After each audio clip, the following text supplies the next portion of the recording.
Contrairement aux fluctuations cycliques qui sont normales, les fluctuations irrégulières, conséquence d'un incident, sont anormales. Elles sont occasionnées, entre autres, par des sifflements ou de brusques entrées d'air dans le système.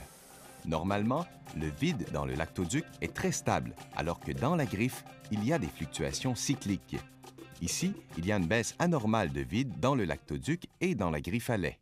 C'est un type de fluctuation irrégulière. Comme il y a une variation de vide dans le lactoduc, toutes les vaches sont affectées en cours de traite. Dans cette autre situation, le vide est stable dans le lactoduc. Il varie brusquement dans la griffe à lait.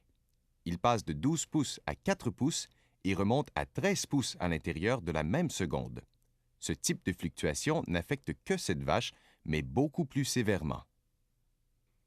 Lorsque le concessionnaire mesure le vide dans la griffe pendant la traite, voici ce qu'on devrait obtenir. Les fluctuations sont cycliques et régulières. La situation que nous voyons ici est différente. Comme il se doit, le niveau de vide du lactoduc est stable. Les fluctuations cycliques non dérangeantes sont normales.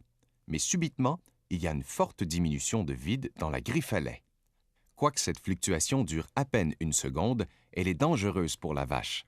Il faut donc contrôler les causes de ces fluctuations. Si tout est normal dans le lactoduc, les fluctuations irrégulières dans la griffe peuvent être causées par l'engorgement de la griffe. Mais plus souvent encore, les fluctuations irrégulières sont occasionnées par une entrée d'air dans la griffe.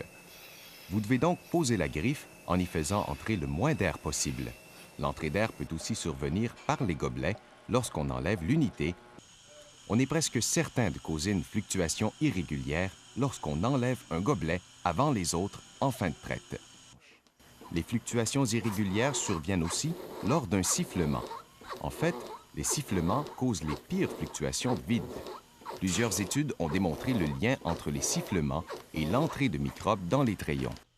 Tout doit donc être mis en œuvre pour diminuer le nombre de sifflements sur votre ferme.